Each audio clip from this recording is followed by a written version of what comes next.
Hola, ¿qué tal? Ya estamos a 23 de abril del año 2021. Todo el equipo que hacemos posible esa edición le damos esa bienvenida, siempre pidiéndole a Dios su auxilio, su misericordia y sobre todo su guía. Hoy les saludamos con mucho gusto Jocelyn Medrano, Jimmy Romero, Udili Vargas. Vamos a iniciar con las informaciones de hoy día, con nuestros titulares, los mismos que ampliaremos más adelante. Iniciamos en Japón, donde este país ha pedido estado de emergencia para contener COVID-19. Este país asiático también pedirá el cierre de restaurantes, bares y salas de karaoke que sirven alcohol y que se realicen grandes eventos deportivos sin espectadores. Otro de los titulares que dará paso más adelante la información es un incendio en el hospital de la India, el cual dejó 13 pacientes con COVID-19 fallecidos. Este país padece un recrudecimiento de contagios. Vamos a ver estos titulares en nuestro segmento Mirada Global. Mientras tanto, iniciamos las informaciones. Muy buenos días, Jimmy. Buenos días, Odilí. Buenos días, amigos televidentes. Iniciamos la información con dos choques entre una motocicleta, en la cual dejó una persona lesionada en las cercanías de los semáforos del Jonathan González la noche de este jueves. Veamos a continuación más detalles con Ronald Rodríguez Solís. El motociclista Álvaro Acevedo, de 21 años, sufrió una posible fractura en su pierna izquierda anoche, luego que se estrellara con otro motorista que fue señalado por testigos de invadir la preferencia de Acevedo cuando pretendía cruzar los dos carriles y el bulevar ubicado de los semáforos, el Jonathan González, una cuadra al sur. Bueno, este brother viene de sur para norte y aquel que está allá se cruzó la preferencia cruzándose el bulevar. Entonces al pasar aquel y este le dio y este viene a rodar hasta aquí. El otro motociclista se tira las dos vías de un solo para cruzar el bulevar. Correcto, así fue. Este muchacho no sabe si traía el casco de seguridad. ¿Cuál? Este sí, ¿cómo no? Ambos conductores de motos fueron atendidos por técnicos en emergencias médicas, pero solo Acevedo ameritó ser trasladado a un centro hospitalario. Los agentes de tránsito, a través de la prueba de alcoholemia, determinarían si el motociclista que provocó el accidente iba o no bajo los efectos del licor. Con imágenes de José Ángel Díaz, en Acción 10, Ronald Rodríguez Solís. Y en otras informaciones investigan la extraña muerte de una nicaragüense embarazada en Panamá, cuyo cuerpo fue encontrado por paramédicos del 911 dentro del baño de su residencia. María Esther Ordóñez con el reporte. Las autoridades policiales en Panamá investigan la muerte de una mujer de nacionalidad nicaragüense, cuyo cuerpo fue encontrado en el baño de la vivienda donde habitaba, en el distrito de San Miguelito. La víctima fue identificada como Tamaris de los Ángeles Reyes Pascua, de 32 años de edad, originaria del departamento de Granada. Según información brindada por vecinos de la nicaragüense, ella estaba separada de su pareja de origen panameño y este se presentó al lugar y fue interrogado por agentes policiales. Sincera, ciencia cierta, no se sabe qué pasó con la joven. No se sabe cómo murió porque hay que esperar el resultado de necropsia. Ajá. La muchacha estaba mala de la noche, la misma noche, la noche anterior. Sentía dolor en el estómago y estaba sangrando. No sé si estaba sangrando mucho o poco porque ella nunca me quiso decir. ¿Me entiendes? ¿Ya ella amaneció algunos problemas de salud? ¿Qué presentaba ella? Ella sufría de ¿cómo se llama? Como de úlcera. Pero eso es algo que le iba y le venía, pues. Se habla de que supuestamente estaba embarazada, ¿es así? Eso no se sabe todavía. El cuerpo de Reyes Pascua fue llevado al Instituto de Medicina Legal, donde realizan la autopsia para determinar la causa de su muerte. Según datos brindados en el lugar, la nicaragüense estaba embarazada. Sus familiares piden a las autoridades que se determinen las causas del hecho. Aseguran que les llama la atención las diferentes versiones que brinda el ex compañero de vida de la mujer. A nosotros nos dijo una cosa, que murió en sus brazos y que le dio 2 pastillas para el dolor. A él llamó a la familia allá en Nicaragua, le dijo que él la había sacado para el hospital y que en el carro que la llevaba ella había vomitado sangre. Después de otra versión, que ella estaba dormida, que la llegó a ver y que ella tenía sangre en la nariz. Son muchas versiones. Se habla también de que fue encontrado un charco de sangre. Ahora él dice que muere en los brazos. Ajá, la noticia que salió, que ella la encuentran sola en el baño de su cuarto y que en un charco de sangre. Y ahora él dice que no, que ella murió en los brazos de él. Lo poco que he hablado yo con su mamá, preocupada porque él no quería dar detalles sobre ella. No sabía qué hacer porque ella se siente sola ya. Ella pide ayuda, apoyo para los que estamos aquí, sus hijos. Tiene 2 hijos en Nicaragua y la verdad que estamos consternados porque necesitamos apoyo de todos para poder repatriar el cuerpo hacia Nicaragua y darle a su sobrino, familiares, amigos, que la verdad que es muy dura la noticia y muy rara la verdad porque él no nos da, como familiares y amigos, no da detalles. Los familiares de la nicaragüense informaron que deja 2 hijos en la orfandad que viven en Nicaragua y que esperan poder reunir el dinero que se necesita para que el cuerpo sea repatriado a su país natal y brindarle cristiana sepultura. Con información de Ronnie Bustos, Mariecer Ordóñez, Acción 10.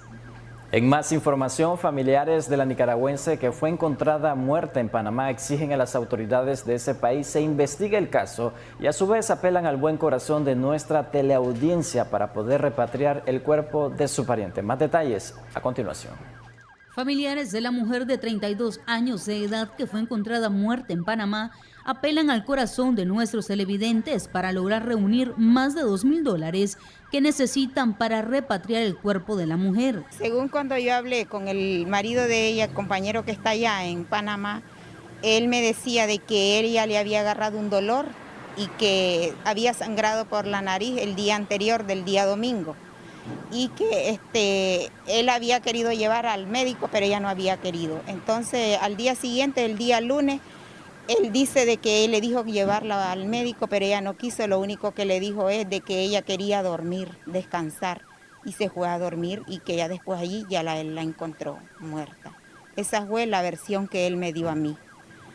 Pero según yo oigo decir que hay otras versiones. Entonces, para mí, mi hija no tuvo una muerte natural y aún ahora se dice que ella estaba hasta embarazada. Doña Adriana Pascua, madre de la fallecida, agrega que exige a las autoridades panameñas y nicaragüenses investiguen la causa de muerte de su hija. Su madre agrega que el sábado pasado habló por teléfono con ella y no le manifestó que estuviera enferma. Ustedes saben que como madre yo quisiera que el cuerpo de mi hija venga aquí a Nicaragua, porque me voy a sentir satisfecha que la vi y que a dónde la fui a enterrar, a dónde la tengo, porque quedar lejos, eso sería algo. Entonces yo deseo pedir la ayuda, como allá en Panamá, los que están aquí, los nicaragüenses, pedirles ayuda para repatriar el cuerpo de mi hija, y aquí nosotros como nicaragüenses, yo creo que podemos ayudar aunque sea un poquito. Yo creo que nosotros somos bien solidarios. Así es, yo como madre, usted sabe el dolor que siento y exijo que investiguen esto a fondo. Bueno, en una entrevista que vimos hoy que lo querían entrevistar a él y él no quiso que lo entrevistara el periodista. Entonces no sé por qué no da la cara. Yo lo llamo, él no responde. Para cualquier ayuda puede comunicarse a los siguientes números telefónicos: 87 77 04 62 o bien al 77 81 59 92. Mariecer Ordóñez, Acción 10. Circula en redes sociales un video que muestra cómo una camioneta arrastra a un perro. El hecho generó repudio en los cibernautas, quienes a través de diferentes publicaciones mostraron su descontento ante el hecho. Geraldine Domínguez nos amplía. ¿Será que para matarlo? Está muerto ya. Para matarlo, que lo lleva arrastrado. Lleva muerto. Miren la placa. Este imbécil va arrastrando a un perro en toda la carretera. Vean bien la placa, lo lleva muerto.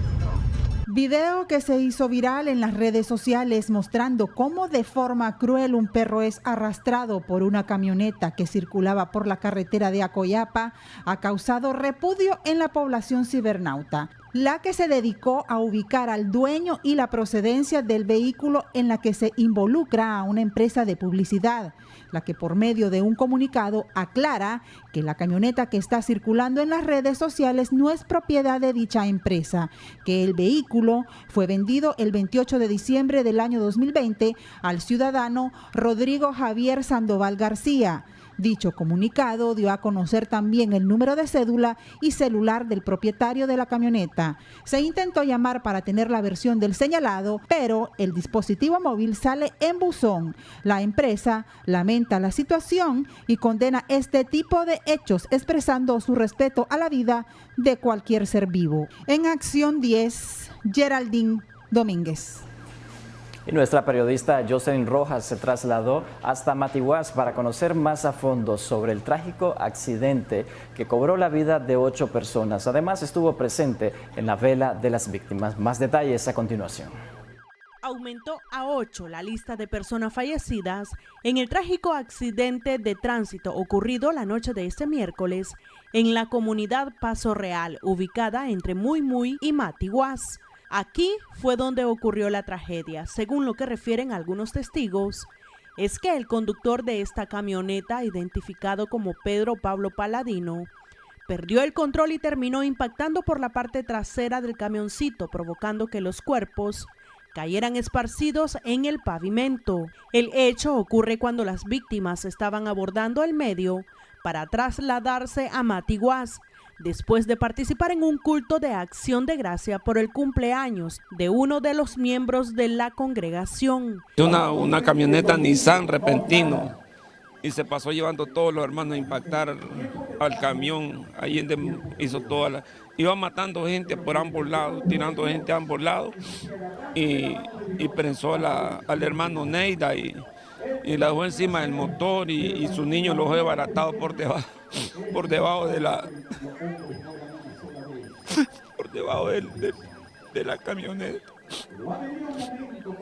Y ahí murió el hermano Robert, murió también la esposa. Invadió directamente lo que fue todo lo que el borracho ese invadió todos los hermanos que estaban montándose el camión.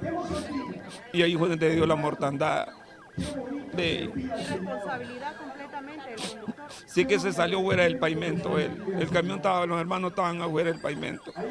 Y él impactó por la parte trasera del pavimento. Mi Señor me dice que perdonemos. Y si tenemos que perdonar, vamos a perdonar. Porque mi Cristo estando en la cruz perdonó a los que lo llevaron allí.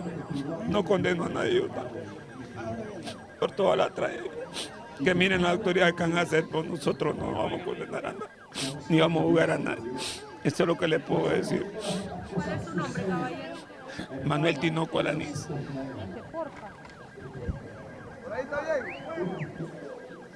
Gloria a Dios.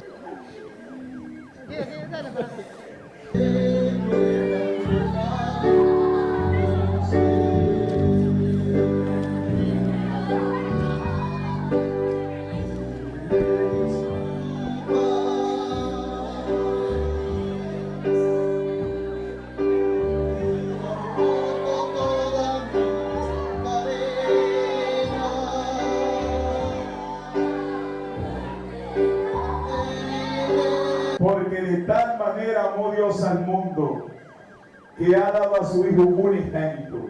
El otro escenario, y quizá el más doloroso, fue en Río Blanco. Aquí familiares de una joven que este jueves estaría cumpliendo 21 años de edad, lloraban la pérdida de la mujer que descansaba en el mismo ataúd con su pequeño de 3 años de vida. Ellos también fueron víctimas del mortal accidente. No es justo lo que ese hombre haya hecho, ¿verdad? Con todo, no solo con mi hija ni mi nieto, sino con todos los hermanos que andaban en ese culto, ¿verdad? No es justo lo que se haya hecho. Yo pido justicia. ¿Ya tenía rato ella de pertenecer a la iglesia? Sí, ya tenía ratito ella, como siempre ella caminaba con el esposo y los suegros, como los suegros son pastores. ¿Qué edad tenía ella? Hoy está cumpliendo 21 años mi hija. ¿Y el niño? El niño tiene 3 añitos. Sí. ¿A qué se dedicaba su hija? Mi hija era ama de casa. Sí. Del conductor de la camioneta, lo único que se sabe es que está hospitalizado bajo resguardo policial. Familiares de las víctimas piden a las autoridades correspondientes que se haga justicia, pues aseguran que el hombre conducía en estado de ebriedad. Con la colaboración de David Mendoza e imágenes de Ronald Reyes, en Acción 10, Jocelyn Rojas.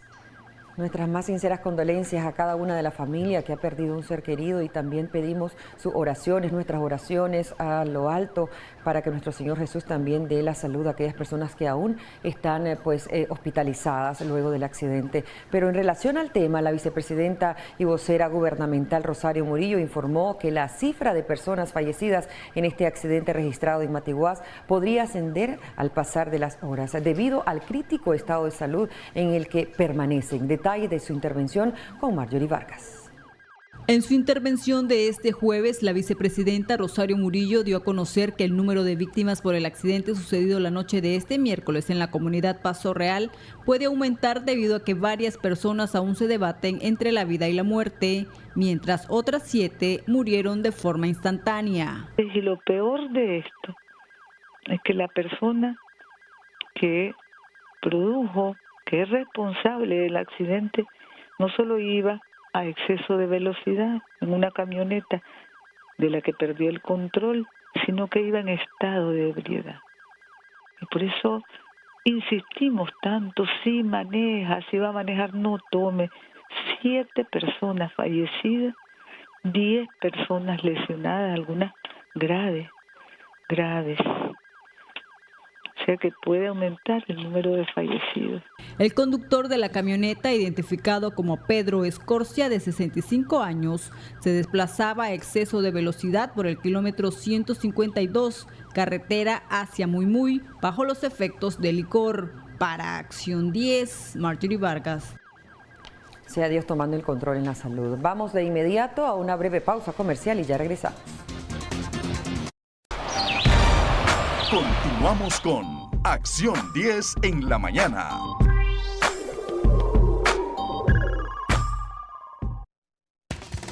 Esto es Acción 10 en la mañana. Continuamos con más informaciones. Diferentes organizaciones de la sociedad civil y partidos políticos se unen para firmar el pronunciamiento en conjunto contra las reformas electorales propuestas por el actual gobierno. Agregan que este es un paso para la unidad. Valesca Rivera nos amplía mucho más. 3 partidos y más de 30 organizaciones firmaron de común acuerdo en contra de las reformas electorales, entre ellos Yatama, Ciudadanos por la Libertad, el PRD, la Alianza Cívica, la Unidad Nacional Azul y Blanco y el Movimiento Campesino. José Adán Aguirre asegura que esta propuesta es respaldada por el Consejo Superior de la Empresa Privada y que es un avance para alcanzar la unidad. En primer lugar, el celebrar el manifiesto que hicieron los 10 candidatos en conjunto alrededor de una posición unificada para rechazar esa propuesta de reforma que hizo en este caso el régimen. El día de hoy están saliendo casi más de 50 organizaciones que estamos firmando un documento en la misma dirección, un documento de rechazo a esta reforma, a esa propuesta de reforma, un documento que invita, que insta a que no se pierda esta oportunidad histórica de que se nombren magistrados que le devuelvan la credibilidad y la confianza al sistema, que en este momento no la tiene. Y desde ese punto de vista, el que estemos por primera vez en ese documento, las organizaciones que somos parte de la Alianza Ciudadana y las organizaciones que son parte de la Coalición Nacional, en adición a otra enorme cantidad de sectores, incluyendo el sector privado, que también hace parte de este documento con la firma de COSEP y la diáspora. Entonces, estos 2 elementos, estos 2 eventos, más la suma de la candidatura, de la inscripción de la candidatura de Juan Sebastián a este proceso y las que vienen la próxima semana, pues nos llevan en una dirección positiva, dependiendo, sin embargo, de cuál va a ser la respuesta que le dé el gobierno, las autoridades, el régimen a esta antirreforma que han propuesto en la Asamblea. Esta iniciativa se hizo pública para mostrar la falta de voluntad del gobierno para que se den elecciones libres y transparentes, destaca Aguerri. Con cámara de Lenín Castillo para Acción 10, Valesca Rivera Hernández. Juan Sebastián Chamorro responde al nombre del primer precandidato que ha inscrito oficialmente su postulación ante la Alianza Ciudadana. Valesca Rivera nos informa. Juan Sebastián Chamorro hizo formal su inscripción para participar del proceso interno que realizará la plataforma Alianza Ciudadana para elegir un candidato único para las elecciones presidenciales.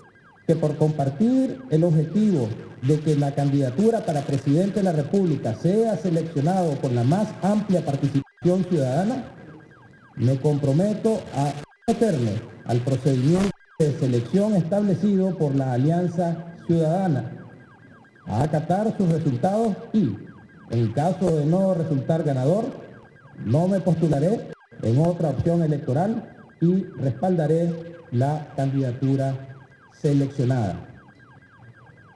Tercero,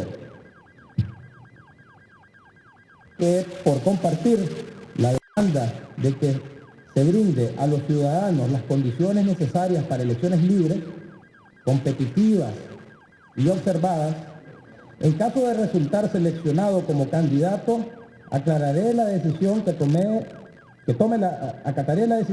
la Alianza de no participar en un proceso electoral que no ofrezca a la ciudadanía las garantías necesarias de legitimidad. Aunque hay otros 3 aspirantes, estos no han confirmado si continuarán en el proceso de esa agrupación, que cierra la convocatoria el próximo 29 de abril. No hemos acordado fecha con ellos y no nos han confirmado oficialmente que van a inscribirse. Estamos pendientes de sus anuncios. Son 10 los aspirantes a la presidencia y 3 casillas. Con cámara de Lenín Castillo para Acción 10, Valesca Rivera Hernández. Liberan a opositores que se manifestaron el pasado 20 de abril en el contexto de las protestas desencadenadas en el año 2018. Nelson Lorillo y Balbino Coleman corresponden a los 2 de los nombres de las personas que fueron puestas en libertad. Más detalles a continuación. Tras su liberación, Nelson Lorillo, padre de Taylor Lorillo, el bebé asesinado por un disparo en la cabeza cuando su padre lo cargaba en manos el pasado 23 de junio de 2018, denunció ante la Comisión Permanente de Derechos Humanos que el gobierno ha intentado callarlo para cambiar la versión de los hechos. En su relato, Lorillo comentó que un grupo de supuestos paramilitares les mostraron una denuncia escrita apartada de la realidad del asesinato de su progenitor, a lo que rechazó rotundamente. Y me preguntaban si la versión que yo tenía, yo la mantenía firme, porque ellos tienen otra versión. Y me mostraron una denuncia escrita, la cual ellos tienen, y la que yo tuve acceso, porque me la mostraron y yo la leí, donde ellos empiezan a hacer una investigación en junio, y las investigaciones concluyen en octubre del 2018. El cual yo le pregunté que por qué no fue continuada la investigación, y que por favor, leyendo lo sucedido en ese escrito, esto es una falta de respeto, digo, porque hay cosas que no pasaron. Y quiero que en su denuncia me incluyan a mí y a mi esposa, siendo padres del hijo, que tenemos la versión real. Balbino Coleman, otro de los liberados, aseguró que durante la detención fueron aislados y recibieron torturas psicológicas, por lo que aduce que los fines fueron políticos. Ambos estuvieron más de 24 horas en las celdas de la Dirección de Auxilio Judicial, conocida como El Chipote. También fueron liberadas otras 7 personas en el resto del día. Estuvimos prácticamente aislados, alrededor de 8 personas, 7 personas. 7 personas y fueron momentos muy difíciles, ya que la detención más que todo fue por fines políticos y no por tipificaciones de ley con respecto a lo que es que se cometa algún delito común. Dentro de todo este proceso fue un poco vergonzoso porque nos trataron como que si fuéramos delincuentes en su totalidad. Los opositores fueron secuestrados el pasado 20 de abril por intentar manifestarse contra el gobierno a través de un piquete express, mientras la versión oficial de la Policía Nacional indicaban que estaban siendo acusados por el robo de un vehículo. Jimmy Romero, Acción 10. El partido Yatama, con presencia en la Asamblea y como miembro pleno de la Coalición Nacional, compareció mediante sus representantes ante la Comisión Especial para el tema de las reformas electorales, exponiendo las demandas de ese bloque opositor. Veamos. Representantes del partido Yatama en la Asamblea Nacional comparecieron ante la Comisión Especial de Carácter Constitucional para Aspectos Electorales, en la que expusieron la propuesta elaborada por el Grupo Pro Reformas Electorales, consensuado con diversos grupos de la Coalición Nacional. La comisión en plena y luego entregar tanto en lo físico como en lo electrónico, y lo recibieron la comisión y firmaron los documentos como recibidos. Aquí se ha posesionado desde la Coalición Nacional los aportes relacionados a la propuesta de reforma a la ley electoral. Exigen se tome en cuenta, pues se apega a la solicitud hecha por la Organización de Estados Americanos. Contundentemente la propuesta que están presentando ellos, presentamos 18 puntos en el que exponemos las razones por la cual una de ellas es que es claramente violatoria a la Constitución política. Y también establece una serie de candados que no van a permitir llevarnos a unas elecciones libres, ni va a permitir que podamos salir de este régimen.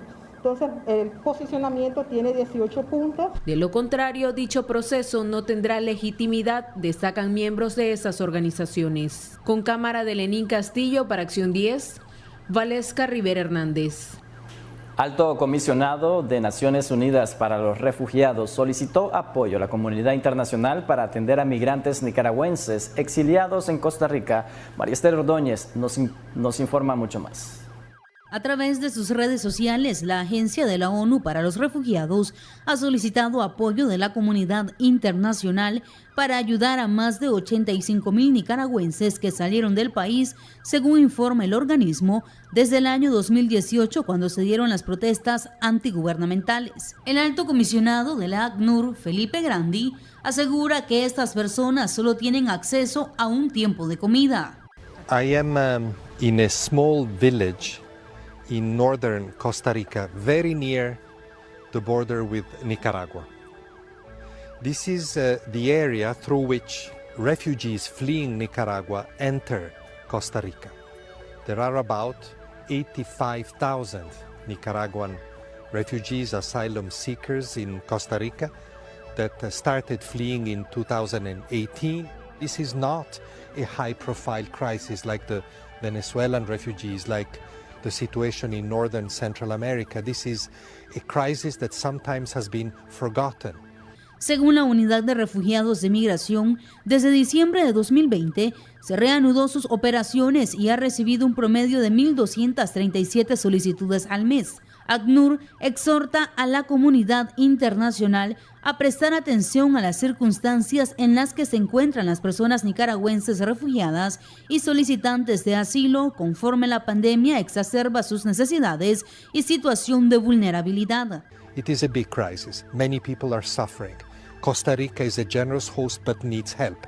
And I want to take this opportunity from this village near the border to call on the world to help Costa Rica and to help the Nicaraguan refugees. El organismo agrega que más de 108,000 personas de Nicaragua se han visto obligadas a abandonar su país desde 2018. 3/4 de ellas han buscado protección en Costa Rica. ACNUR aplaude las acciones que ha emprendido el gobierno de ese país para brindarles protección y asistencia. Sin embargo, desde que inició la pandemia de COVID-19 en 2020, para las personas refugiadas es cada vez más difícil hacer frente a la situación.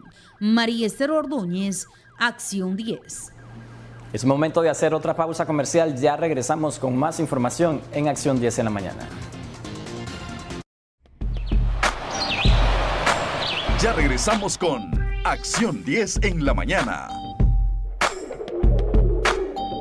En más información, experto penalista Noel Alonso Cano analiza incursión de un avión hacia el territorio colombiano, cuyo destino era llevar a 40 funcionarios rusos de Nicaragua. José Abraham Sánchez con el reporte completo.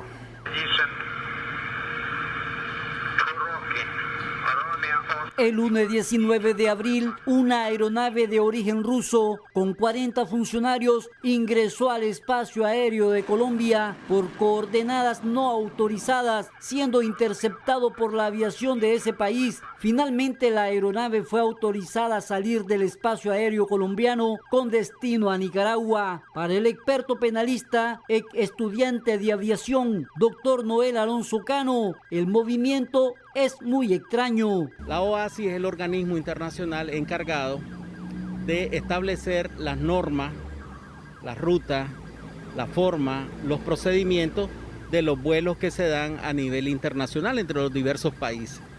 ¿Eso por qué es así? Porque el navegar en el espacio aéreo de los países conlleva el uso de la soberanía del espacio aéreo del país determinado. Es muy raro que un avión con un plan de vuelo aprobado del lugar de donde salió y aprobado por el destino donde va a llegar, se desvíe miles de kilómetros de su ruta. O es muy negligente el piloto, o sus instrumentos de vuelo están malos, están mal calibrados, o realmente se trata de una negligencia personal, falta de pericia de parte del que conduce la aeronave, el piloto que dirige, ¿verdad? Ahora, si fue este avión interceptado en espacio aéreo internacional y se le indicó que debía corregir su vuelo, sin duda alguna estamos en presencia de un incidente de carácter internacional que, si no fue obligado a regresar a la base aérea más cercana por parte de los aviones interceptores, significa de que se evitó un incidente a nivel internacional. El gobierno de Ortega Murillo critica la injerencia norteamericana en el país, pero hace años recibe apoyo militar y humanitario de gobiernos como Cuba, Rusia y Venezuela. Que entren funcionarios de un país determinado a otro de una forma subrepticia, de una forma, digamos, casi secreta, sin duda alguna que conlleva que algo muy grande está detrás de eso. Eso es lo que puede deducir cualquier persona con sentido común. Habría que ver si quizás esa gente, esos funcionarios están acá en ocasión tal vez de apoyar al tema de la pandemia del COVID-19, que no tendrían por qué entrar de forma secreta. Cuando se ingresa a un país de una forma subrepticia, sin duda alguna hay una cosa grande que quizás por asuntos de seguridad nacional no se dan a conocer. Eso es normal entre los países que ocurra de esa forma. Habría que ver qué es lo que está pasando. Quedará como secreto de Estado la presencia en el país de 40 altos funcionarios rusos. Con cámara de Erasmo Hernández, José Abraham Sánchez, Acción 10. En otras informaciones, importación de trigo ruso efectuado por el gobierno permitirá que el sector panadero de Nicaragua acceda al quintal de harina por un valor de 900 córdobas. Jimmy Romero con la ampliación de la nota. La Cámara Nicaragüense del Pan confirmó que las autoridades de gobierno han empezado a comercializar el quintal del trigo ruso multiuso a 900 córdobas, precio por debajo de los 1.200 córdobas que sorpresivamente empezaron a ofertar molineros del país. Para paliar el impacto que recibieron más de 6.000 panaderías, el gobierno compró a la cooperación rusa un total de 34.000 toneladas métricas de trigo, cuyo valor superó los $10 millones. Ya se está comercializando, ya se está moliendo, pues vino desde la semana pasada, se descargó ya está en los silos, ya se está, procesando y ya se está entregando a todo el país. ¿Cuál es la ventaja del convenio del trigo ruso? Es que en cualquier parte del territorio nacional no se altera de precio. 900 córdobas en la costa atlántica, 900 córdobas en el Pacífico y en cualquier parte del territorio nacional, y no se debe pagar más de eso. La harina de los molineros que ofrecen aquí en Nicaragua, ¿cuánto vale ahora?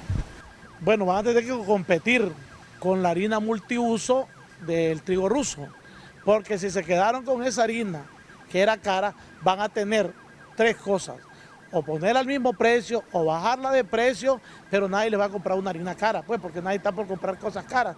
Según Estrada, con la importación de este contingente de materia prima, las panaderías del país ya no tendrían excusa para seguir aumentando el precio del bollo de pan y sus derivados. Este producto para muchas familias es un complemento básico en la dieta diaria, y mientras existan variaciones de precios, el mayor perjudicado es el consumidor final. Hay empresarios que venden un buen pan bien certificado, bien registrado, cumplen con las normativas y los protocolos sanitarios y venden a su precio. Pero el panadero que cree que va a ser un pan chiquito, que va a ser un pan sin calidad, pues necesariamente no se lo van a comprar, porque la gente aquí está por precio y calidad. Esa es la oferta que nosotros y el consumidor demanda. Es decir, el barrio que está vendiendo, pues yo veo que en los barrios populares no ha habido un alza de precio. Donde se dispara el precio es en el pulpero, porque el pulpero está dependiendo de la necesidad del comprador. Entonces yo creo, y le hago un llamado a los consumidores, que busquen la panadería directo para que eviten esa cadena de comercialización. El sector panificador subió este mes entre 1.50 córdobas a 2 córdobas la unidad de pan, amparándose por los incrementos de precios que registran la harina, manteca, leche, azúcar, mantequilla, así como los servicios básicos, entre ellos la energía eléctrica. Jimmy Romero, Acción 10. Y siempre en temas económicos, el presidente del Banco Interamericano de Desarrollo lamenta que la región viva su semana más mortífera desde el comienzo de la pandemia del coronavirus e indicó que Latinoamérica sufre el peor declive económico en 200 años. Latinoamérica y el Caribe enfrentaron en 2020 el peor declive de su economía en 200 años durante el inicio de la pandemia, que ha afectado a la región de forma desproporcionada, aseguró Mauricio Claver Carone, presidente del Banco Interamericano de Desarrollo. Durante su intervención virtual en la reunión semestral de la Sociedad Interamericana de Prensa, el estadounidense de origen español y cubano, Claver Carone, subrayó que se trata del peor declive desde 1821. El presidente del BID lamentó que en la región, que acaba de vivir una semana más mortífera desde el comienzo de la pandemia, compiten por las escasas vacunas contra el COVID-19 disponibles. Subrayó además que el organismo regional calcula que 39 millones de personas han perdido sus trabajos de tiempo completo y otras 44 millones han caído en la pobreza. Durante un panel sobre retorno al camino del desarrollo económico tras la pandemia, Claver Carone dijo que se requerirá de creatividad, resiliencia y liderazgo para salir de esta crisis. Para ayudar a mitigar la crisis, el presidente recordó que el BID lanzó una iniciativa de $1.000 millones para ayudar a los países a comprar y distribuir vacunas. Hasta ahora, Latinoamérica ha reportado alrededor de 850,000 muertes en una tasa de mortalidad de 3.5 veces al promedio mundial, precisó Carone. Jimmy Romero, Acción 10. Propietarios de empresas constructoras muestran su preocupación ante el incremento en el pago del IR y solicitan a las autoridades de gobierno una respuesta que les permita no caer en quiebra. Valesca Rivera nos amplía. El sector construcción está siendo afectado por el incremento del impuesto sobre la renta y el alto costo de los materiales. Así lo expresaron representantes de ese gremio. Están trabajando una propuesta para llevarla al gobierno, pues señala que esto golpea la economía y el aporte de ellos al Producto Interno Bruto del país. Podemos tal vez aglutinarlo en 3 grandes aspectos. Uno, lo que son las normas de licitación.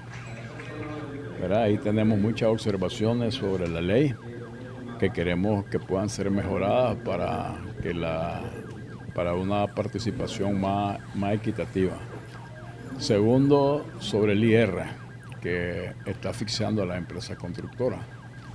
Y tercero, hablamos sobre la posibilidad de que el dinero que es del Tesoro Nacional, o sea, que es del país, sea destinado y utilizado únicamente para las empresas nacionales. Los empresarios expresaron sus quejas durante el foro Fortalecimiento de la Convivencia Nacional, que proyecta los resultados económicos y sociales de la nación. Con cámara de Lenín Castillo para Acción 10, Valesca Rivera Hernández. Reforma fiscal aprobada en el año 2019 eleva a más de 800 córdobas la canasta básica de los 53 productos. Más detalles a continuación.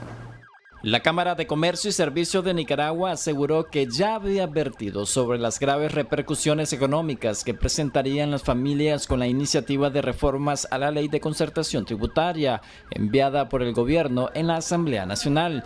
Desde entonces, con su aprobación en 2019, se empezó a aplicar impuesto selectivo al consumo en algunos productos importados que conforman la canasta básica. Desde febrero de 2019 a marzo de 2021, los 53 productos que integran la cesta familiar han pasado de costar 13.414.7 córdobas a 15.063.7 córdobas, información que fue actualizada esta semana por el Instituto Nacional de Información de Desarrollo.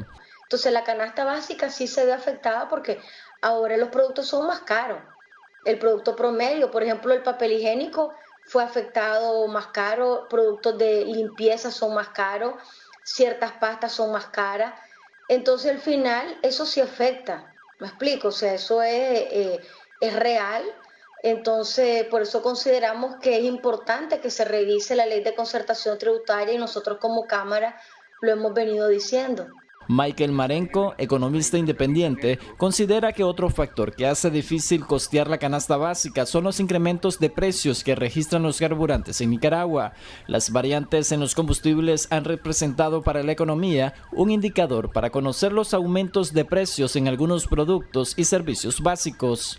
Porque por supuesto, los empresarios y las personas internalizan esto como un aumento en costos operativos, en costos de transporte, y esto lo transfieren inmediatamente al producto en cuestión. El producto en cuestión vienen siendo los productos que se transen en el mercado nacional. En el caso de las personas que utilizan el combustible para transportar sus productos, internalizan esto como un aumento de costos operativos y lo transfieren al precio de sus productos o de sus servicios.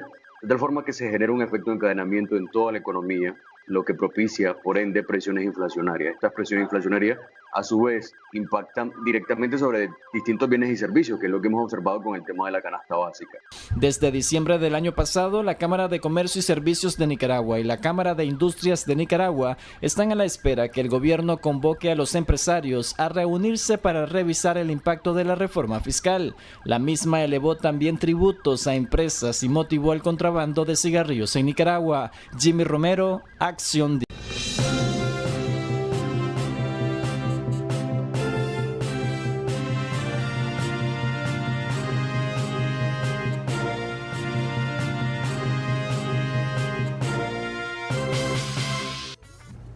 Así es, muchísimas gracias. Continuamos en Acción 10 en la mañana y en nuestro segmento Debates y Soluciones. Muchos han sido los sectores que han hecho un llamado a todos en nuestro país para que puedan ser partícipes de un compromiso que realmente evidencie que quieren solucionar la situación sociopolítica y económica que enfrenta nuestro país desde el 2018 a la fecha, entre ellos los ministros de la Iglesia Católica.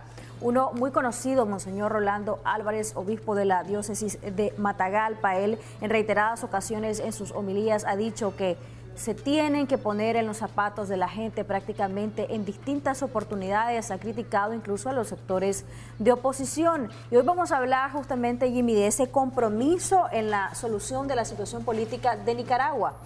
Bueno, y precisamente la Iglesia Católica para nadie es de desconocimiento, que ha venido opinando respecto a la situación sociopolítica que venimos enfrentando desde el 2018. Y ahora con este año 2021, que es preelectoral, precisamente hacen un llamado a los precandidatos presidenciales de Nicaragua a deponer sus intereses tanto económicos como políticos para velar por el bien de la nación. Y precisamente Valesca Rivera se encuentra con Monseñor Rolando Álvarez para hablarnos sobre los compromisos que debe de tener la oposición, los movimientos políticos y precisamente los precandidatos presidenciales en esta contienda electoral.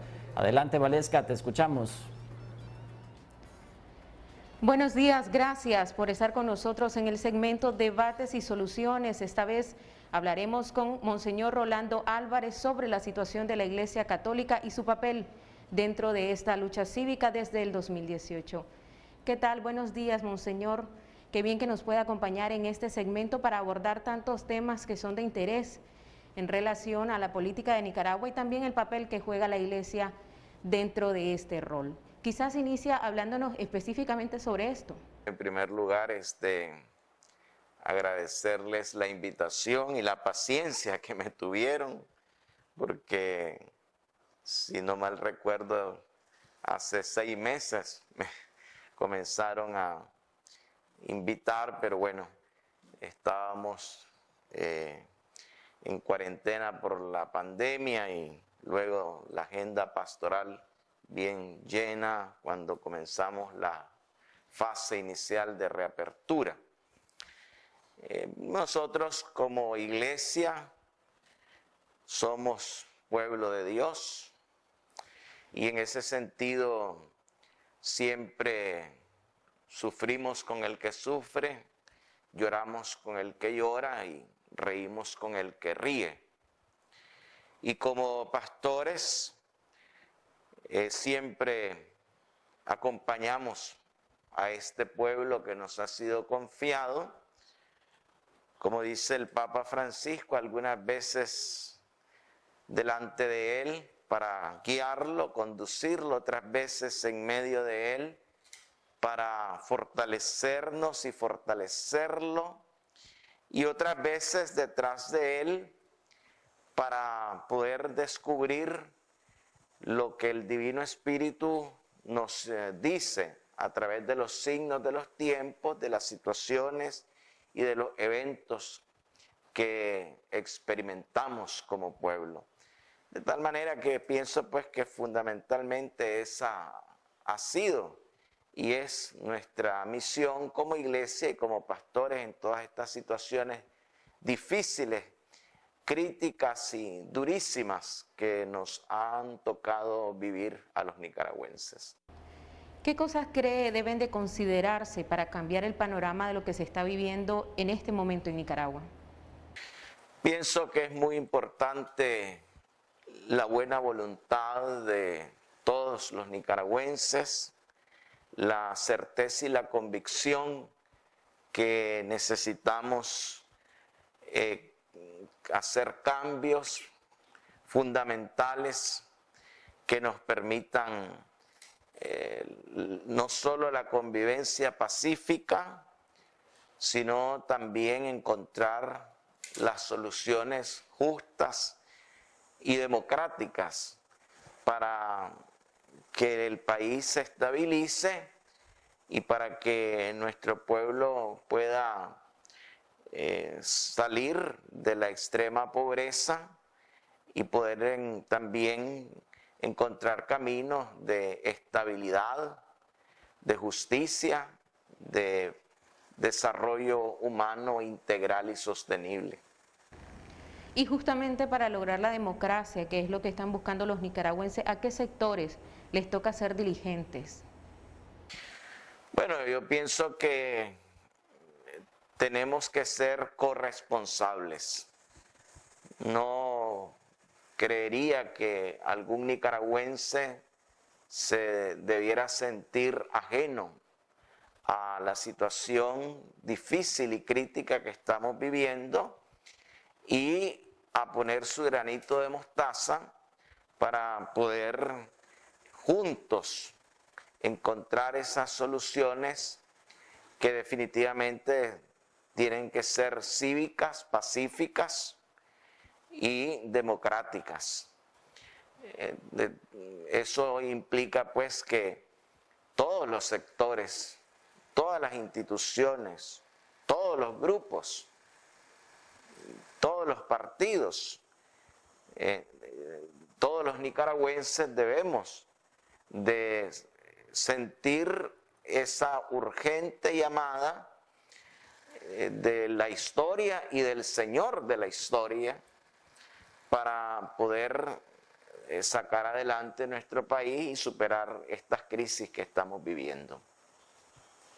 ¿Cuál sería su mensaje para aquellas personas que ofenden y confrontan porque creen que su verdad está encima de los intereses de la nación?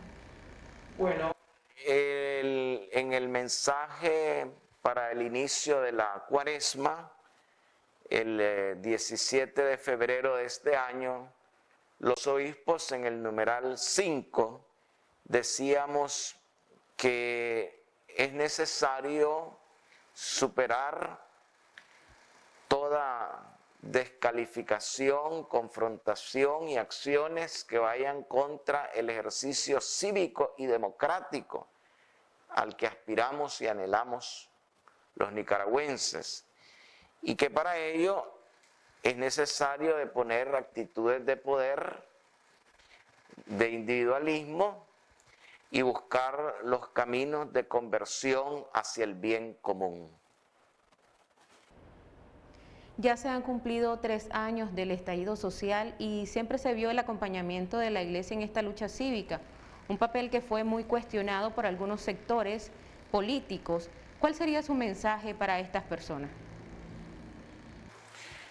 Bueno, nosotros en los sucesos de abril, en el espíritu del Papa Francisco, sabemos que abrimos nuestros templos y se convirtieron en auténticos hospitales de campaña, siendo también, como el Papa nos lo pide, una iglesia en salida, una iglesia en éxodo, una iglesia de las periferias, no solo geográficas, sino también y sobre todo existenciales. Una iglesia que definitivamente está con las puertas abiertas para todos, pero claramente del lado preferencial de los más vulnerables, de los más pobres, de los más necesitados.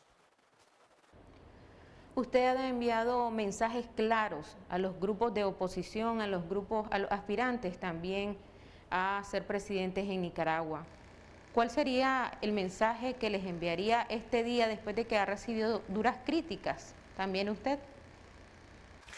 Bueno, siempre nosotros como iglesia abogamos por el bien común, superando todo interés de grupo, particular, personal o privado.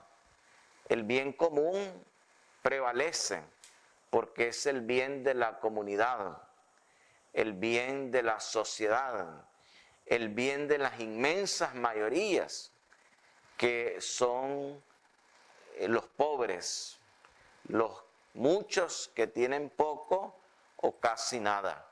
De tal manera pues que ese seguirá siendo nuestro mensaje, abogar por el bien común, superando todo tipo de bien particular que pueda ir en detrimento del bienestar precisamente de las inmensas mayorías.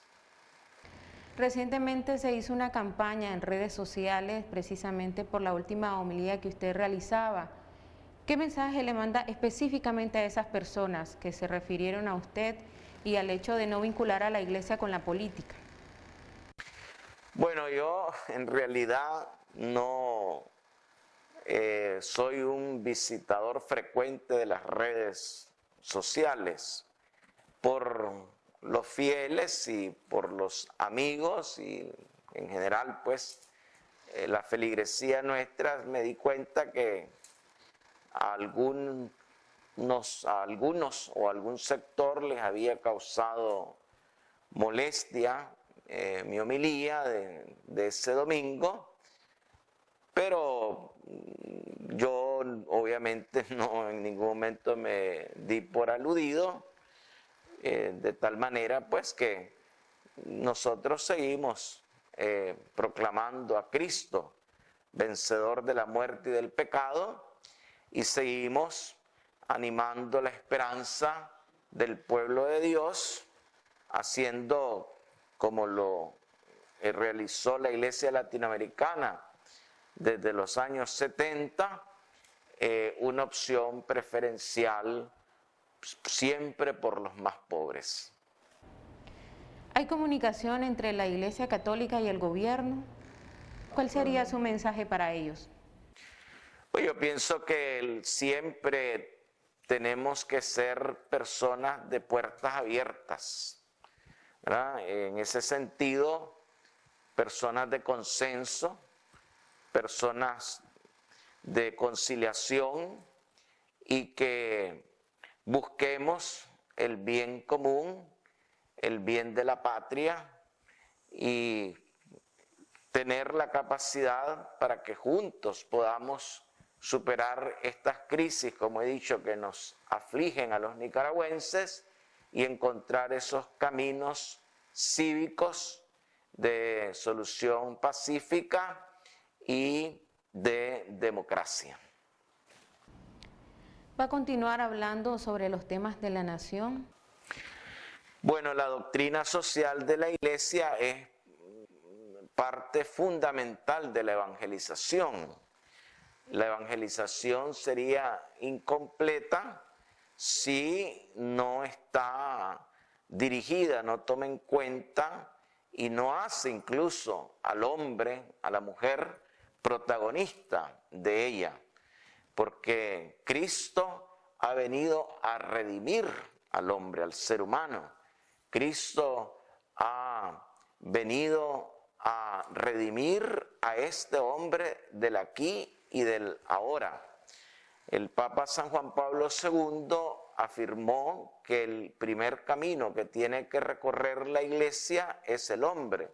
Por lo tanto, por supuesto que como pastor es una obligación pastoral que tengo de seguir pues orientando a los fieles que me han sido confiados en nuestra diócesis de Matagalpa desde el Evangelio y el pensamiento social de la Iglesia. Ahora hemos visto que durante estos días que han sido difíciles porque muchos han reportado asedio por parte de la policía, también lo ha sufrido la Iglesia Católica. Tenemos una en donde ingresaron simpatizantes sandinistas a grabar y a ofender a las personas que participaban de la misa. Este pasado miércoles en la iglesia San Miguel en Masaya también llegaron agentes de la policía y tras realizarse un piquete agredieron a algunas personas que participaron de una misa en conmemoración a las víctimas de ese departamento.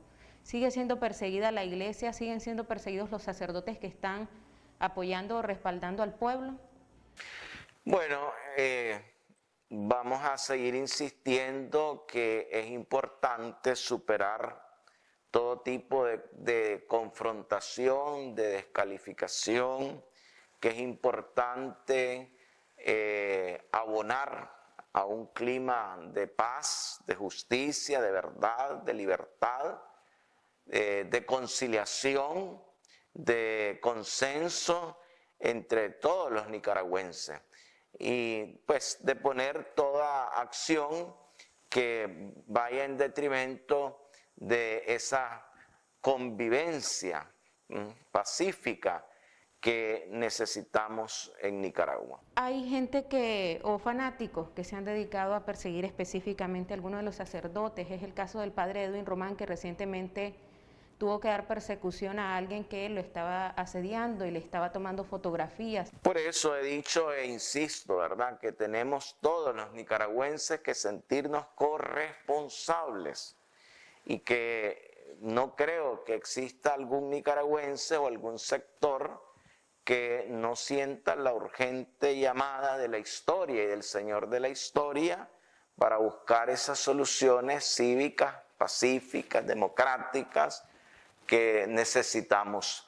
Todos tenemos que poner, vuelvo a decir, nuestro granito de mostaza para poder encontrar esos caminos de solución a las crisis que nos afectan y nos agobian a todos. ¿Cree que se pueda alcanzar la unidad? ¿Qué le está haciendo falta a la oposición para alcanzar la unidad? Bueno, ese es un trabajo que seguramente la oposición en Nicaragua estará realizando.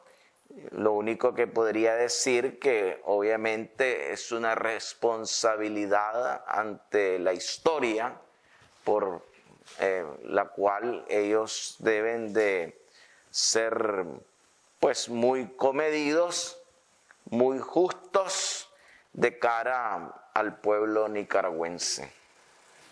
¿Estaría dispuesta la Iglesia Católica a participar si se diera nuevamente un diálogo o alguna iniciativa de juntar a los sectores para nuevamente plantear alguna estrategia en común, como lo hicieron en el pasado? Bueno, nosotros como obispos de la Conferencia Episcopal de Nicaragua, cuando fuimos invitados como testigos, si no me equivoco, ese fue el término de la invitación para el segundo diálogo, dijimos que era la hora de los laicos y seguimos insistiendo que esta es la hora de los laicos.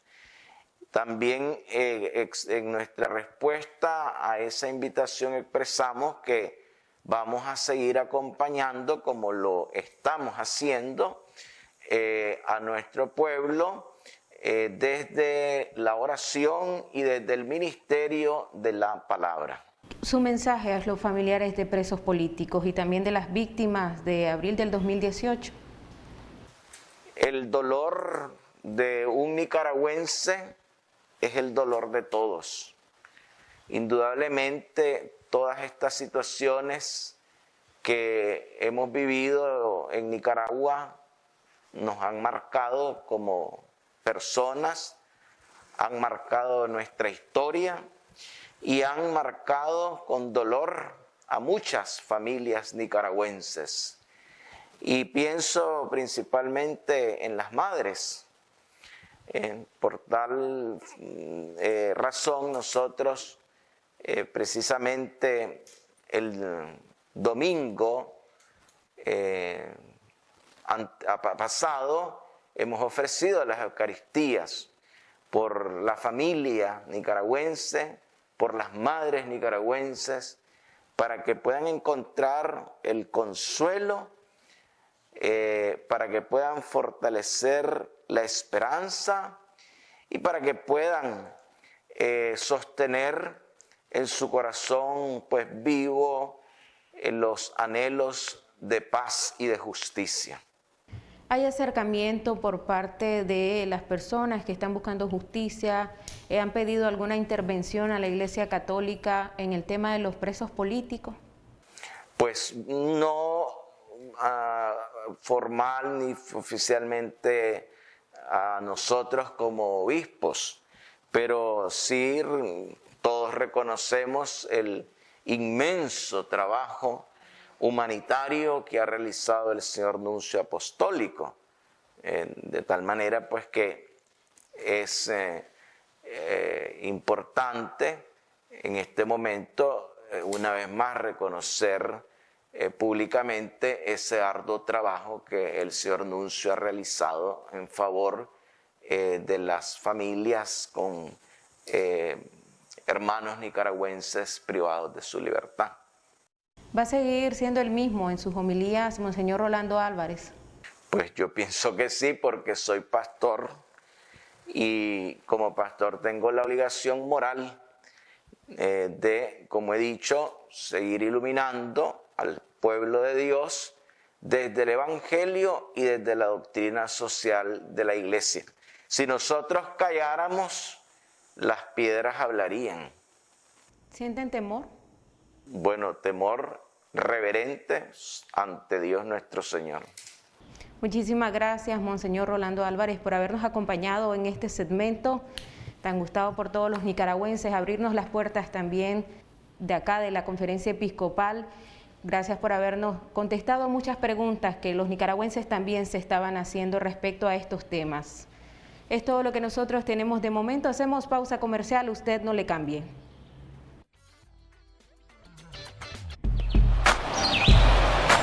Ya regresamos con Acción 10 en la mañana.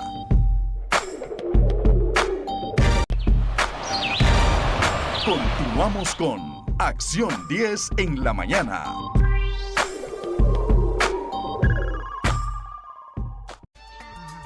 Continuamos en Acción 10 en la mañana. Qué placer que siga con nosotros. Y bueno, en esta segunda parte de Debates y Soluciones vamos a hablar con uno de los precandidatos a la presidencia de Nicaragua, quien ya nos acompaña acá en estudio. Ustedes en la primera parte con Valesca Rivera escuchaban parte de lo que decía Monseñor Rolando Álvarez. Dice él, si nosotros no hablamos, las piedras hablarían. También decía que la oposición y la falta de unidad de los grupos opositores pues será algo por lo cual estos grupos van a responder ante la historia de Nicaragua, entre otros aspectos fundamentales a los cuales le vamos a pedir a nuestro invitado que se refiera. Jimmy. Así es, Jocelyn. En el segmento Debates y Soluciones estaremos hablando el día de hoy sobre el compromiso en solución de la situación sociopolítica de Nicaragua. Y precisamente el gobierno de Nicaragua ya recibió las propuestas de algunos partidos políticos para tomarlas en cuenta en estas reformas a la Ley 331, reforma electoral.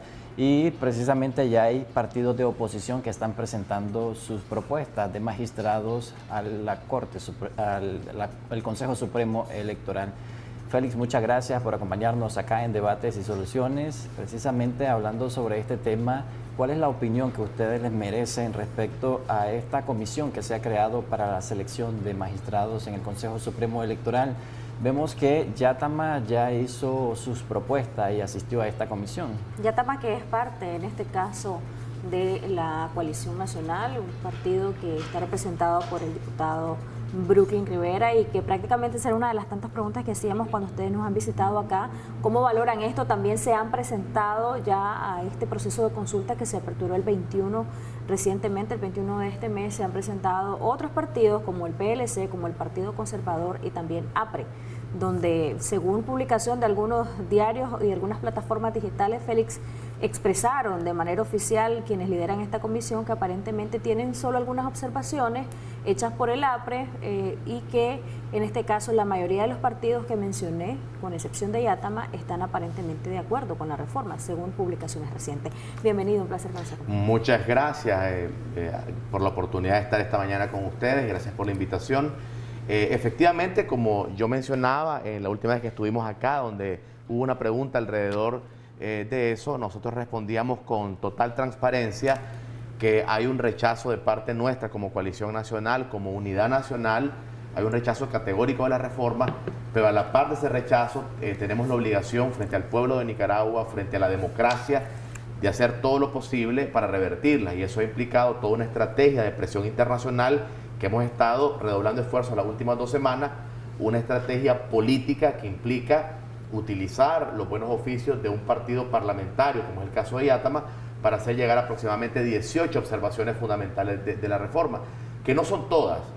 Realmente es una reforma inaceptable, pero desde el punto de vista político tenemos que buscar cuáles son aquellos cambios fundamentales que el pueblo de Nicaragua demanda para tener elecciones libres. ¿Y fue bien recibido esto por el grupo, la comisión integrada para ver este tema electoral? ¿Fueron receptivos con Yatama? ¿Qué información tienen ustedes? Yo no sé todavía cuál ha sido la réplica. Quiero agradecer públicamente a Yatama, que es un partido miembro de la Coalición Nacional, que ha acogido el consenso de todas las organizaciones que integran la Coalición Nacional, Unidad Nacional, Movimiento Campesino, PRD, Yatama, movimientos estudiantiles. Obviamente el Grupo Pro Reformas Electorales ya había trabajado un documento que nosotros hemos retomado plenamente. ¿Qué esperarían ustedes de los partidos políticos PLC, Partido Conservador y APRE? ¿Les sorprendería que, como según publicaciones en plataformas digitales, aparentemente ellos están casi que en total acuerdo con esta propuesta de reforma? ¿Les sorprende eso? ¿Esperarían otra cosa de ellos? ¿Hay algún tipo de acercamiento, conversación con Coalición, con UNLAP, con Félix? No me sorprende mucho. Nosotros hemos mantenido una actitud abierta y muy franca. La forma de actuar de la Coalición Nacional ha establecido desde sus inicios, y ustedes lo han reportado ampliamente acá, un código de ética que tiene como un punto fundamental muestras claras de ruptura con todo lo que implica el régimen. Yo creo que este es el momento claro para demostrar quién es quién. Esa reforma electoral tiene que ser rechazada categóricamente, porque es una reforma electoral que nos aleja de un consenso político nacional que permita que las empresas regresen al país, que la población viva sin miedo, que la policía deje de reprimir, que salgan los presos políticos. Nada de eso se ve en ese documento.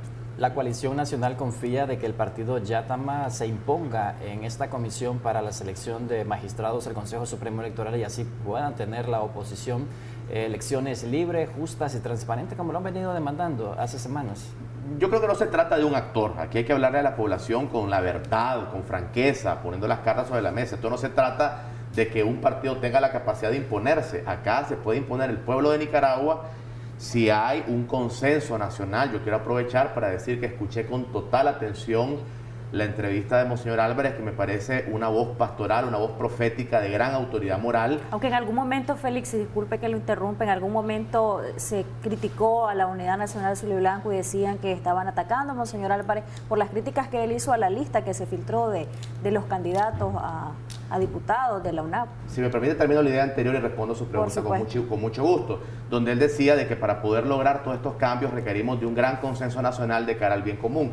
Y de cara a su pregunta, dos cosas. Primero, que lamentablemente las redes sociales con las noticias falsas logran tergiversar la realidad.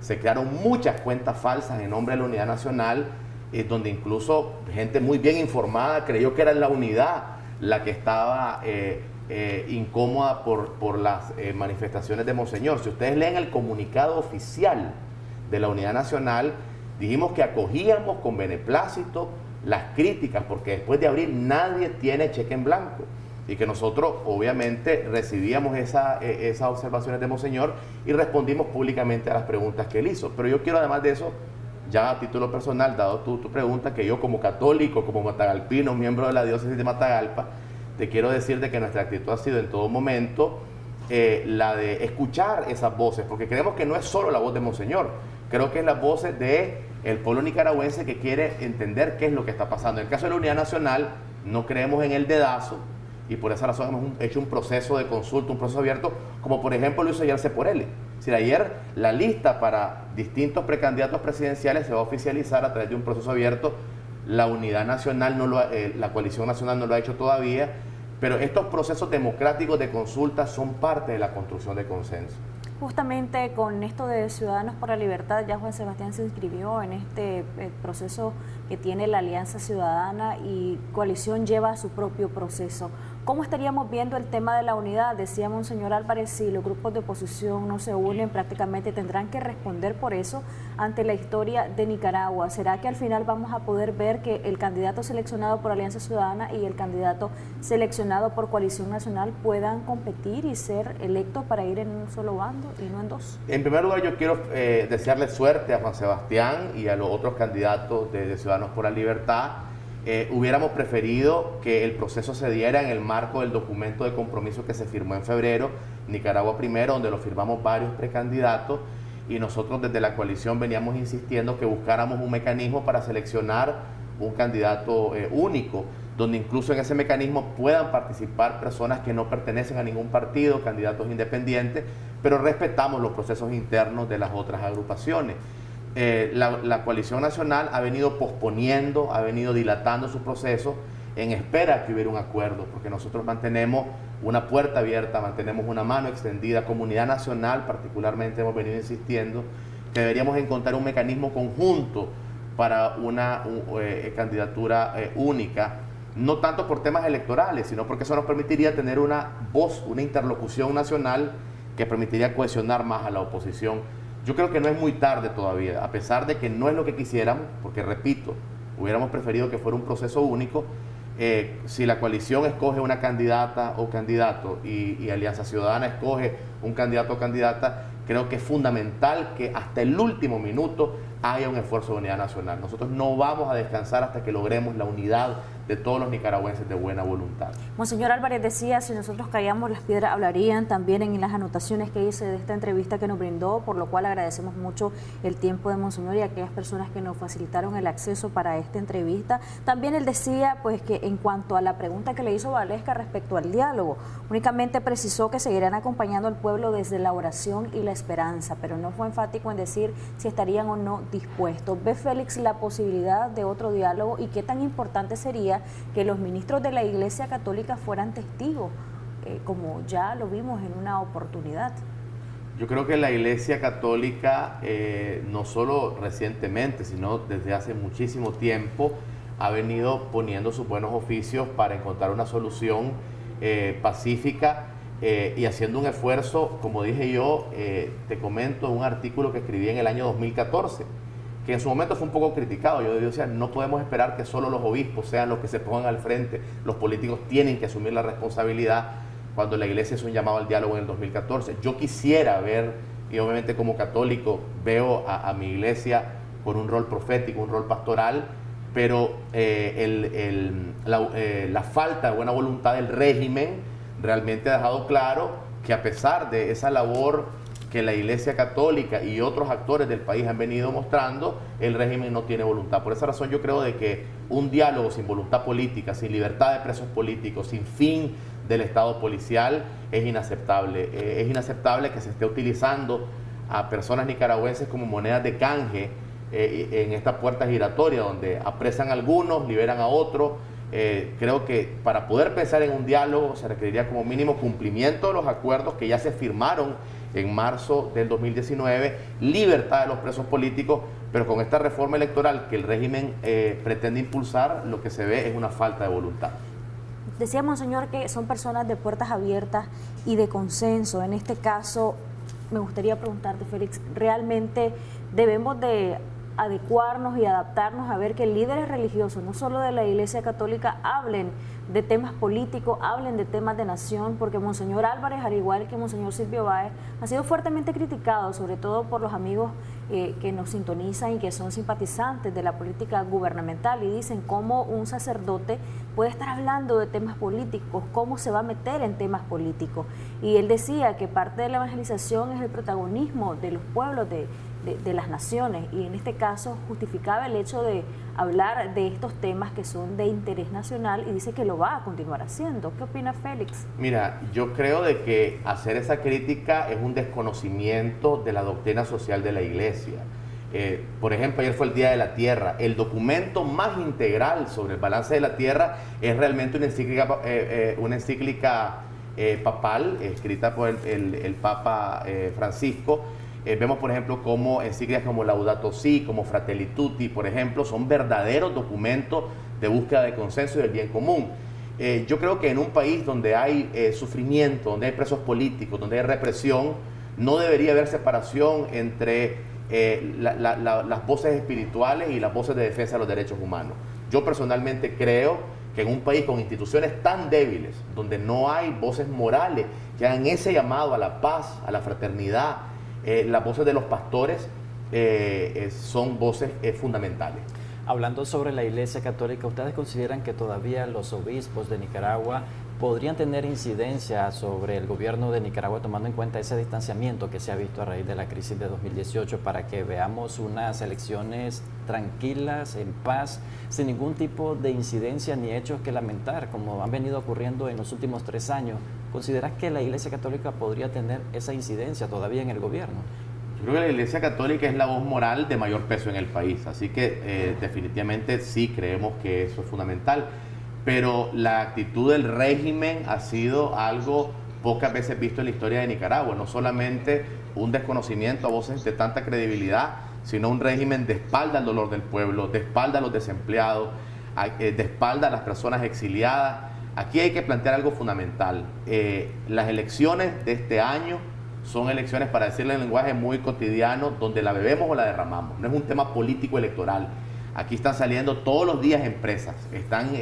Se está disminuyendo la capacidad del crédito productivo. Se está aumentando el riesgo país. Y realmente el régimen no tiene ninguna capacidad para darle viabilidad futura al país. Entonces, este es un tema de interés nacional. Lograr que estas elecciones le den una luz al final del túnel a un pueblo que está sufriendo, a un pueblo que quiere tranquilidad, es un tema del máximo interés nacional. Bueno, justamente a eso quería referirme. Entrevistábamos recientemente a Arturo Cruz y él decía que si no hay condiciones adecuadas para ir a elecciones, pues prácticamente él en su carácter personal como precandidato no estaría participando de la contienda electoral, porque prácticamente sería sin ningún fruto, sin ningún propósito. ¿Qué opinión tiene Félix al respecto en su carácter personal? Es lo que hemos venido diciendo. La Unidad Nacional probablemente fue la primera organización De hecho, cronológicamente, en noviembre del 2018, que emitimos un comunicado al respecto de que, bueno, nuestro planteamiento original era la renuncia o elecciones adelantadas, pero yo quiero más bien saludar a todos los precandidatos que firmaron ese documento donde rechazamos categóricamente las reformas electorales y plantear lo siguiente: si todos los precandidatos y precandidatas pudimos firmar ese documento, donde además de eso pedimos la libertad de los presos políticos, el fin del Estado policial, ¿por qué no ponernos de acuerdo en otras cosas? Realmente yo lamento profundamente de que a estas alturas no hay un acuerdo concreto de unidad. En lo que corresponde a mi rol como precandidato, yo creo que sería un gravísimo error no solo ir a elecciones sin reforma, sino ir fragmentado. Sería una traición al pueblo de Nicaragua, a propósito del llamado también de unidad que ha hecho Monseñor Álvarez y que nos hacen todos los días la gente en las calles. Cuando yo converso, a pesar de que no tengo, lamentablemente por la represión, la facilidad de conversar como quisiera, pero uno puede tener ciertos contactos permanentes con la gente y hay un clamor nacional de unidad. Hay audios, Félix, Jimmy, que vamos a escuchar. Me encantaría, claro que sí. De nuestros televidentes y comentarios también. Vamos a escucharlo uno a uno para que Félix responda. Vamos a escuchar el primero. Adelante, buen día. Buenos días. Quería hacer una consulta. ¿Qué posibilidad hay de que para el día de la elección, el 6 de noviembre, hayan supervisión extranjera, por así decirlo, para que haya unas elecciones más transparentes? Muchas gracias por su pregunta. Félix, esa posibilidad por ahora, ¿cómo está? Según la iniciativa de ley, más bien se hace un retroceso, donde se deja totalmente ambiguo el tema de la observación internacional, pero respondiendo... Le llaman acompañamiento. Acompañamiento, efectivamente, pero respondiendo a la llamada del amigo, yo quiero insistir, no podemos ir a elecciones si no hay garantías fundamentales, y una de esas es la observación internacional. Vamos a escuchar el siguiente. Aló, adelante. Buenos días, Acción 10, buenos días, Jocelyn. Mi pregunta para el señor Maradiaga. Don Félix Maradiaga, si usted llegara a ser presidente, ¿qué es lo que haría para componer los salarios? Porque el salario mínimo, con toda franqueza, es una basura y la canasta anda arriba de los 15.000 córdobas. Esa es la respuesta que nosotros queremos saber. Aquí en la parte más barata se va a comprar un huevo, 5 o 6 córdobas, el pollo ya ni se diga. ¿Qué pasaría? ¿Qué haría usted en ese caso? Buenos días. ¿Se enfoca su plan de nación en esos aspectos que mencionaba nuestro amigo televidente, el tema de la canasta básica, el tema del salario? Porque ha sido una de las quejas constantes que el pueblo ha venido demandando desde que se produjo la crisis de 2018, donde ha aumentado prácticamente los impuestos hacia la canasta básica, impuestos hacia las empresas. Totalmente, es uno de los componentes fundamentales de mi plan, que le he llamado Prosperidad para Todos, además del otro pilar de Futuro con Memoria, que tiene que ver con justicia, y Paz con Libertad, que tiene que ver con institucionalidad. Para responder al amigo que ha llamado, los salarios son un reflejo de la estabilidad política y económica de un país. Un país estable es un país con mejores salarios. Por esa razón, para poder mejorar salarios, se requiere atraer inversión nacional y extranjera, se requiere un gobierno que sea honesto y que no se robe la plata, se requiere que hayan menos trámites para que la economía sea más dinámica y se requiere, además de eso, una acción de la mano de la empresa privada y de la mano del Estado para que un mejor mercado y un mejor Estado trabajen en mejorar la productividad y mejorar la economía. Yo voy a trabajar sin descanso, con la mayor fuerza y enfoque posible, trabajar tan duro como ustedes trabajan todos los días por su familia, para que este país pueda tener estabilidad y crecimiento económico, pero un crecimiento económico donde no deje a nadie afuera, que sea un crecimiento para todos. Vamos a escuchar el tercer audio. Adelante, buenos días. Si Daniel gana las elecciones limpiamente, ¿aceptarían ustedes los resultados y dejarían gobernar en paz? Gracias por su consulta. Félix. Bueno, a nosotros nos encantaría que existiera una dimensión donde ese mundo fuera posible, que Ortega ganara limpiamente. Nosotros estamos totalmente convencidos de que Ortega representa ya una minoría política. Es una minoría política bien armada y es una minoría política represiva. Si acá, más bien utilizo su pregunta para plantear lo siguiente: si no hay miedo a las elecciones libres y hay gente como usted que cree que él podría ganar, ¿por qué no nos permiten hacer campaña? ¿Por qué no liberan a los presos políticos? ¿Por qué no nos permiten movilizar sin represión? Hay una ola represiva donde incluso las madres de abril fueron llevadas a estaciones policiales. Pero por supuesto que nosotros creemos en elecciones libres, internacionalmente observadas, y donde gane el que el pueblo decida que deba ganar y respetar esos resultados. Félix, antes de escuchar estos audios, vos hacías una reflexión que prácticamente sería una traición al pueblo de Nicaragua ir dividido, la oposición ir en dos bloques. Ya como precandidato presidencial han pensado en qué partido ir, porque Ciudadanos por la Libertad vemos que ya se ha inscrito en esta selección de precandidato único Juan Sebastián Chamorro a través de la Alianza Ciudadana. Se espera que el lunes lo haga Arturo Cruz. En el caso de la coalición nacional se le ha ofrecido, en el caso del PRD de Saturnino Cerrato le ha ofrecido la casilla a la coalición nacional. ¿Dónde se irían?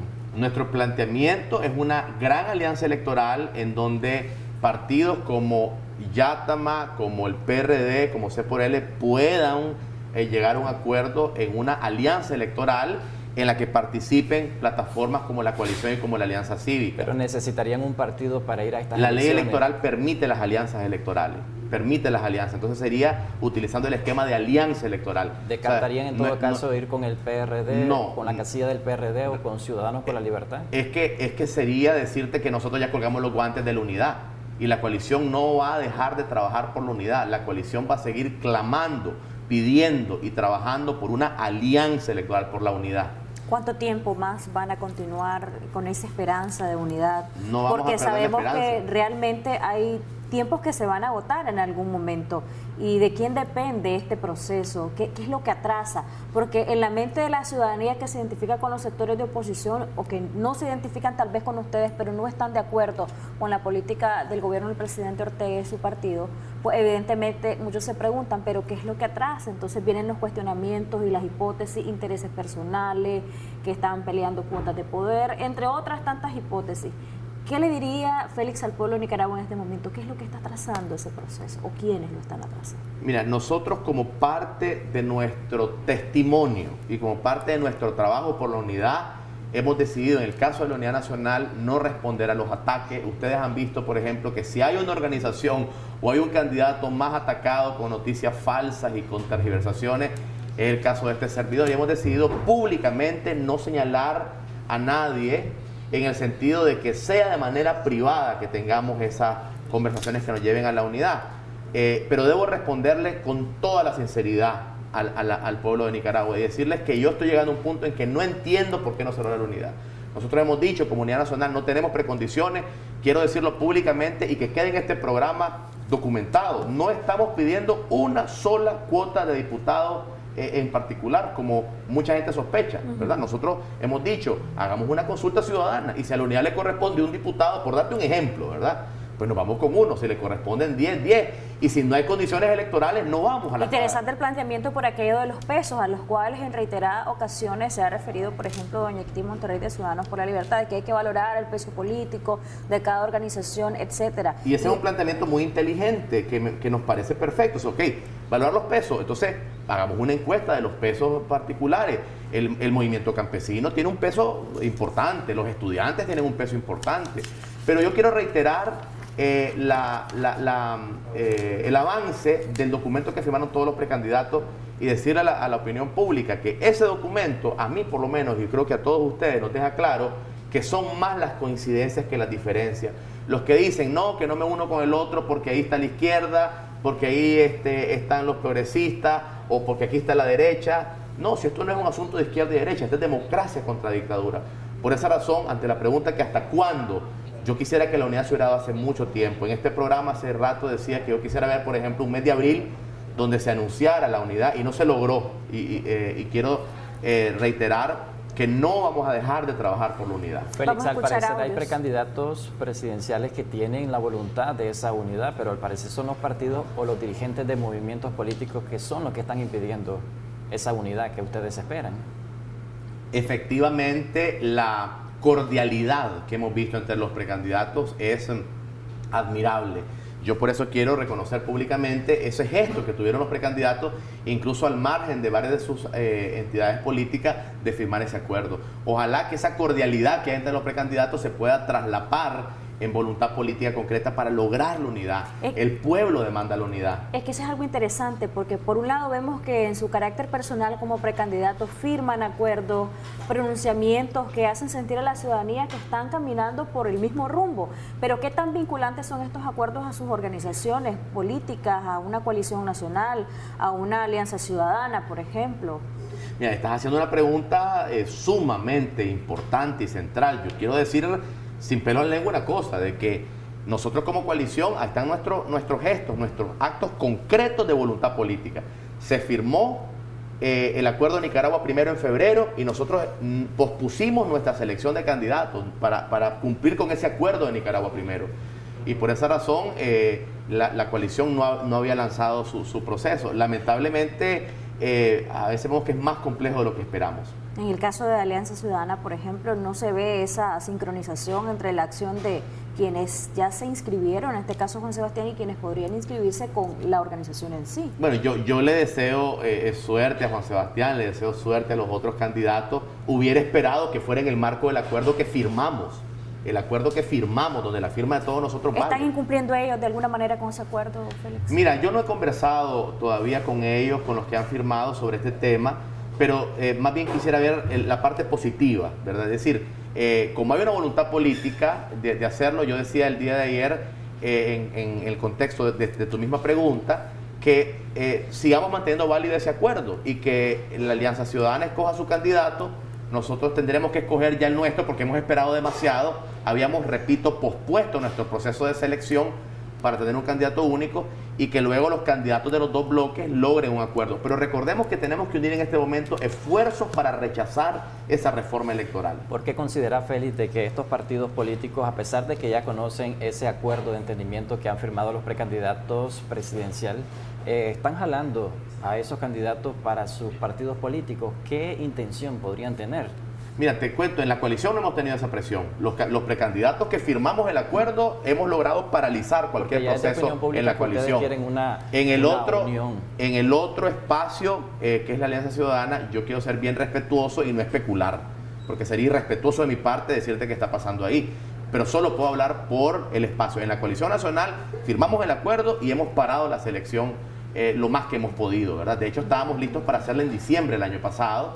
Le hemos detenido porque estamos insistiendo en ver humo blanco alrededor de reformas electorales, libertad de presos políticos y, naturalmente, tratar de encontrar un consenso para candidato único. Estos precandidatos que firmaron y que ahora se están inscribiendo en Alianza Ciudadana deberían de haber tenido esa sincronización entre lo que suscribieron y otras acciones, porque todo debería de ir de la mano. Mira, nos hubiera encantado hacer algo en el marco de ese acuerdo, y te cuento que vos que me conocés un poco, creo que me notás que estoy hoy pues un poco golpeado, porque efectivamente... Frustrado en alguna manera. Mira, el dolor del pueblo nos hace heridas en el corazón, porque todos los días hay una madre que te dice: don Félix, mire, hoy no puedo mandar a los niños al colegio, don Félix, mi hijo está preso, un exiliado que te dice: hermano, ¿cuándo puedo regresar? A mí realmente me parte el dolor del alma. Entonces, ese acuerdo que se firmó me había llenado de esperanza, porque yo pensaba que íbamos a lanzar un proceso de registro de candidatura en el marco del acuerdo que firmamos en febrero,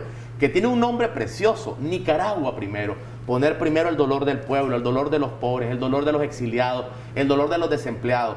Pero no quiero invertir tiempo tan valioso para criticar a los otros, y más bien seguir teniendo fe y esperanza en que Dios va a tocar corazones y que vamos a encontrar un mecanismo de unidad. Yo no voy a dejar de trabajar por la unidad. Antes de finalizar, porque ya estamos justo en el tiempo, hay dos audios que me gustaría que escuches. Me encantaría escucharlos, claro que sí. Buenos días, adelante. Buenos días, Acción 10 en la mañana, saludos, ¿verdad? Yo soy una persona que le gusta bastante su programa y no me los pierdo todas las mañanas antes de salir para el trabajo. Quisiera hacer una pregunta a todos los que son precandidatos a presidencia. ¿Cómo tienen pensado ellos ganarse la confianza de los nicaragüenses con todo lo que ha pasado? Porque en Nicaragua, habló por muchos, no queremos un Bolaños, no queremos un Alemán, no queremos, mucho peor, un Ortega. Entonces, ¿cómo pretenden ellos ganarse la confianza del pueblo nicaragüense con todo lo que ha pasado? A ver si el compañero Félix Maradiaga pues me contesta esa pregunta. Muchas gracias, Félix. Con los hechos, con las acciones, con el testimonio de vida, yo creo que hay algo extraordinario, es que después de abril no hay cheque en blanco para nadie. y lejos de sentirme incómodo por las críticas, me parece que esa nueva actitud rebelde de un pueblo que no va a dejarse nunca más traicionar por personas que dicen una cosa y hacen otra, lo bueno es que ahora se puede escudriñar. Y además de eso, quiero aprovechar para decir que también hay un periodismo independiente que en nombre del pueblo de Nicaragua está haciendo las preguntas duras y está exponiendo las ideas de los candidatos, los desaciertos. Y lo que te podría decir es que los hechos y el testimonio de vida hablan más que las palabras. Aunque a algunos no les gusta que hagamos preguntas que les cuestionen. Aplauden cuando cuestionamos al otro lado, pero no a los sectores de oposición. Mira, y yo te quiero decir con toda franqueza que es una actitud humana. Yo te dije en uno de los programas acá que en mi caso ustedes van a conocer a un ciudadano que ríe, que se enoja, que a veces se entristece. Es decir, yo no soy el político entrenado que voy a estar sonriente cuando me estás haciendo una pregunta que me incomoda, porque yo creo en la transparencia y creo que la vida de las personas debe ser un libro abierto cuando están ante el escrutinio público, pero nunca van a haber mentiras de mi parte. ¿Deben Jamás. los políticos de oposición trabajar esa parte y estar abiertos a la crítica? Totalmente. Y de responder a esa crítica sin caer en la arrogancia, sin caer en ese hecho de decir por qué nos critican, por qué nos cuestionan, cuando hay cosas que sí avalan la Todos crítica tenemos ciudadana. que mejorar, todos tenemos que mejorar. Ustedes están haciendo su trabajo. Creo que tiene que mejorar el sistema político, tienen que mejorar los medios de comunicación, tienen que mejorar las instituciones del país. O sea, Nicaragua es un país que tiene todavía muchas agendas pendientes y parte de esa mejoría pasa precisamente por tener la buena voluntad de hacer las cosas mejor. Este es un país que merece tener una economía próspera, es un país que puede y merece más. Es un país, en mi opinión, que tiene todas las posibilidades para ser una nación próspera. ¿Qué queda como agenda inmediatamente a los sectores? Como agenda inmediata, nosotros estamos en una jornada intensa de cabildeo con la comunidad internacional. Hemos estado toda esta semana desde la madrugada por los cambios de horario con Europa hasta altas horas de la noche, hablando con socios internacionales para el tema de las reformas electorales. Estamos redoblando nuestro esfuerzo de denuncia ante los órganos pertinentes por la ola de represión. ¿Qué postura tienen estos órganos con los cuales ustedes han hablado? Fíjate que para ser totalmente claro, la abrumadora mayoría de quienes hemos hablado ha insistido que es muy temprano para colgar los guantes. Dicen que Ortega lo que quiere es que sea la oposición la que decline, y nos ha dicho de que ellos están del lado de la democracia, del lado de reglas de juego claro. Hemos encontrado un par de actores que francamente han dicho no vemos por ningún lado una salida, pero algo todos están de acuerdo, que nos tenemos que seguir organizando, gane quien gane, ¿verdad? Es decir, la comunidad internacional ha sido muy transparente, que apoyan no a un bloque, sino que apoyan procesos democráticos y además de eso la unidad. ¿Podrías precisar, Félix, quiénes son esos actores? Mira, por práctica diplomática nos han pedido sigilo, pero siempre hay voces diplomáticas, unas más duras, otras un poco más moderadas. El gran consenso es organícense, denle al pueblo de Nicaragua la unidad que el pueblo clama, la comunidad internacional está del lado del pueblo de Nicaragua. Y hay otro sentimiento que sí quiero compartirlo, que me dejó particularmente, que me resonó particularmente, y es que hay un sentimiento que te dice el tiempo se acaba y este es el año clave de Nicaragua. Si Nicaragua no sale de esto, muchos actores internacionales ven que viene otra Cuba, otra Venezuela, y es lo que queremos evitar. Nicaragua debe salir del túnel y hay esperanza. Gracias, Félix. A ustedes, que Dios les bendiga y gracias por la oportunidad. Bueno, ahora es momento de presentarles la tendencia que obtuvimos en el programa de este jueves sobre el tema de situación del turismo en Nicaragua y economía 2021. Esta entrevista obtuvo un total de 29.786 personas alcanzadas y fue compartida 58 veces. En interacciones fue 5.349. De esta manera vamos a hacer una pausa comercial. Ya regresamos con más información acá en Acción 10 en la mañana.